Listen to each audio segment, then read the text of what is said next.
নিবন একটু হিসাব করবেন যে 25 বছর আপনি কতদিন পর্দা করেছেন, কত 25,000 মানুষ আপনার চেহারা দেখেছে কিনা, এই 25 বছরে কত হাজার মানুষ আপনার চেহারা দেখেছে। আর ছেলেরা আপনাকে দেখলে কখনো চেহারা সুরত দেখে না। বেগানা নারীর দিকে একটা ছেলে যখন তাকায় এবং সেক্সুয়াল ডিজায়ার নিয়ে তাকায়, তখন সে চোখ দিয়ে তাকে রেপ করে। ভেরি সরি টু সে যে আপনি প্রচুর চোখ দিয়ে রেপড হয়েছেন প্রিয় নিপুণ। অনেকেই আপনাকে চোখ দিয়ে রেপ করেছে, আপনি বুঝতেই পারেন নাই।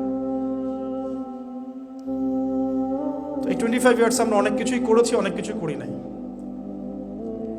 এখন একটু আজকে সাদা একটা কাগজ নিয়ে আমরা একটা হিসাব করব যে আমরা 25 বছরে কি কি করেছি, কি কি করি নাই, কি কি পাপ করেছি, কি কি করি নাই, কি কি পুণ্য করেছি, কি কি করি নাই।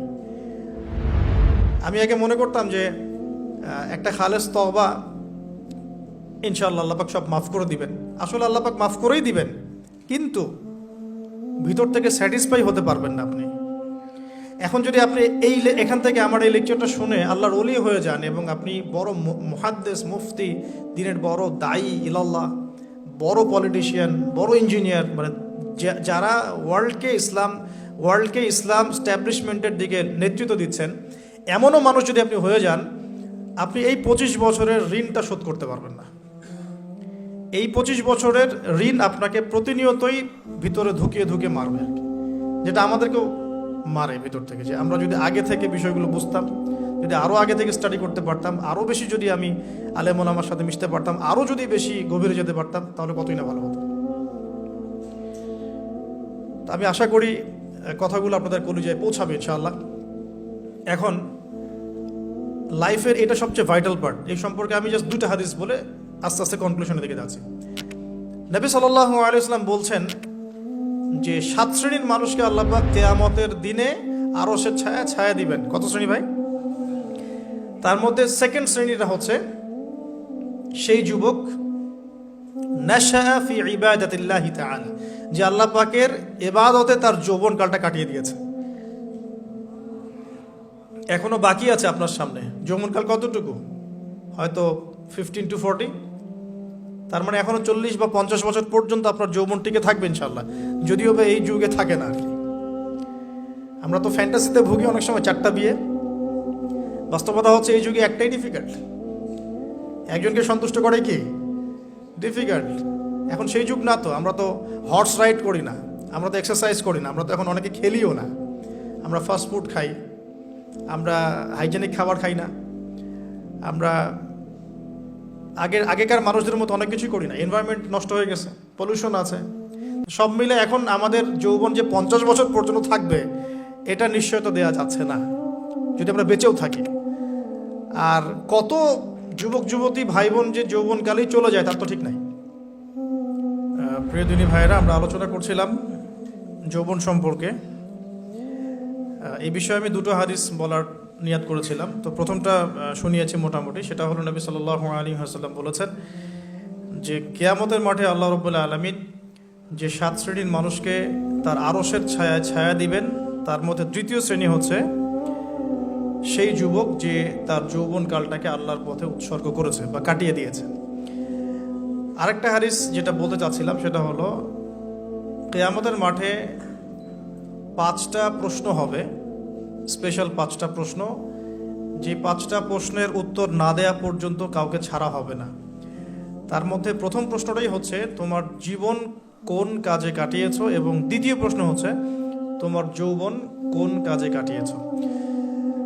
সো আমি বলছিলাম আপনাদেরকে যে যৌবন কালটাকে যদি আমরা আল্লাহর পথে কাটাতে পারি, ইনশাআল্লাহু তাআলা আমাদের এই যে উদ্দেশ্যটা, যে নিজেরা দিন পালন করব, নিজের পরিবারের মধ্যে প্রতিষ্ঠা করব, আমাদের সমাজে দিন ইসলামের দাওয়াতি কাজ করব, যেখানেই থাকি সৎ থাকব, একদিন ইনশাআল্লাহ দিন আবার বিজয়ী হবে, এই যে স্বপ্নগুলো, এগুলো বাস্তবায়িত হবে ইনশাআল্লাহ তখনই যখন আমরা নিজেরা পরিবর্তিত হয়ে সমাজের জন্য ভালো কিছু বয়ে নিয়ে আসবো ইনশাআল্লাহ। তো আমি জাস্ট কয়েকটা পয়েন্ট আপনাদের সাথে একটু শেয়ার করে শেষ করে দিব যে এখন থেকে কিভাবে আপনারা বা আমরা আমাদের যৌবনটাকে আল্লাহর পথে কাটাতে পারি। প্রথম যে পয়েন্টটা আমি লিখে নিয়ে এসেছি সেটা হলো, আমি একটু বলেওছিলাম যে আমাদের নিজস্ব খসড়া একটা আমলনামা তৈরি করতে হবে আর কি। আজকে আমরা সেটা করতে পারি বাসায় গিয়ে, যে আমরা যদি আমাদের গড় আয়ু হয় 60 বছর, তাহলে আমরা এখন কতটুকু সময় পেতে পারি, আর এই সময়টুকুর মধ্যে আমাদের টার্গেট কি, আমরা আসলে কি চাচ্ছি, কি অ্যাচিভ করতে চাই। যা চলে গেছে এই সময়টুকুর মধ্যে আমরা কিভাবে আল্লাহর রহমত পাবো, ক্ষমা পাবো কিভাবে। যা চলে গেছে এর মধ্যে অনেক নামাজ কাজা থাকতে পারে, নামাজ কাজা থাকতে পারে, রোজা কাজা থাকতে পারে। অনেক সময় এমন হতে পারে যে আমরা অন্যের হকও নষ্ট করেছি। প্রথম যে কাজটা করা উচিত সেটা হলো খালেস তওবা। 1 নাম্বার তাহলে আমরা বলতে পারি, যদি আমরা এখন সংকটগুলো চিহ্নিত করে সমাধানের পথে হাঁটতে চাই, তাহলে আমাদের যৌবনটা আল্লাহর পথে উৎসর্গ করা ছাড়া কোনো অপশন নাই। উৎসর্গ বলতে আমি বোঝাচ্ছি কাটিয়ে দেয়া, আল্লাহর ইবাদত করে কাটিয়ে দেওয়ার কোনো বিকল্প নাই। তার জন্য প্রথমত আমাদের নিজেদের জীবনের কৃতকর্মগুলোর হিসাব নিকাশ মেলাতে হবে, 1 নাম্বার।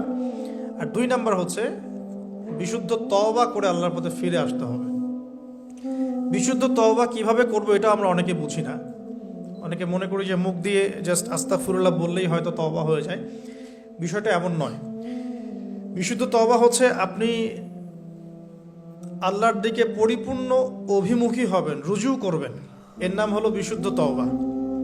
যে পাপগুলো করেছি এগুলোর জন্য ক্ষমা চাওয়া, এই পাপগুলো কোনোদিন করব না এরকম প্রত্যয় ব্যক্ত করা, আর যদি অন্যের সাথে সম্পৃক্ত কোনো হক থেকে থাকে সেটা ফেরত দেওয়া।